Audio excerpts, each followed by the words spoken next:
आज का सवाल थोड़ा फिल्म जैसा है। एक हेलीकॉप्टर उड़ रहा है 360 किलोमीटर प्रति घंटा की स्पीड से। वो 2 किलोमीटर की हाइट पे है और अचानक एक ऑब्जेक्ट ड्रॉप करता है।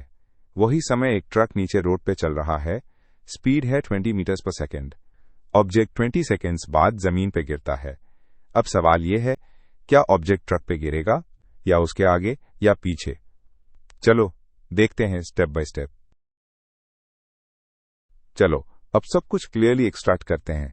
क्या क्या दिया गया है? हेलीकॉप्टर की स्पीड है 360 किलोमीटर प्रति घंटा, जो होता है 100 मीटर्स पर सेकेंड। हाइट है 2 किलोमीटर यानी 2000 मीटर्स। ऑब्जेक्ट को गिरने में लगता है 20 सेकेंड्स।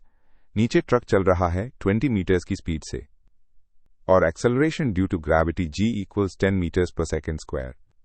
अब प्लान बनाते हैं। स्टेप 1, फाइंड करो कि ऑब्जेक्ट हॉरिजॉन्टली कितना ट्रैवल करेगा 20 सेकेंड्स में। स्टेप 2, ट्रक भी 20 सेकेंड्स तक चलेगा, उसकी भी डिस्प्लेसमेंट फाइंड करो।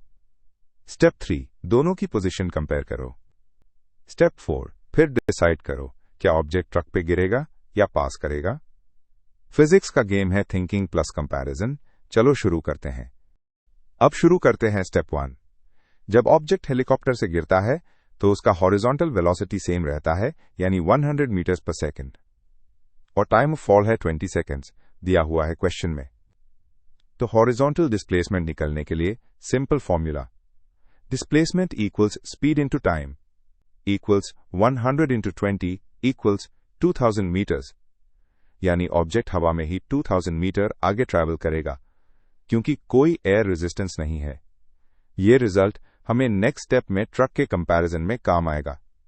अब स्टेप 2 में देखते हैं ट्रक 20 सेकंड्स में कितना आगे गया। ट्रक की स्पीड है 20 मीटर्स पर सेकेंड और ऑब्जेक्ट के गिरने का टाइम भी है 20 सेकंड्स।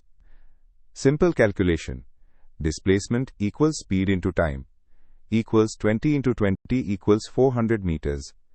तो ट्रक भी 400 मीटर आगे चला गया तब तक जब ऑब्जेक्ट ग्राउंड पे गिरा। अब दोनों डिस्प्लेसमेंट को कंपेयर करते हैं और देखते हैं ऑब्जेक्ट ट्रक पे गिरा कि नहीं गिरा। चलो अब फाइनल कंपैरिजन करते हैं।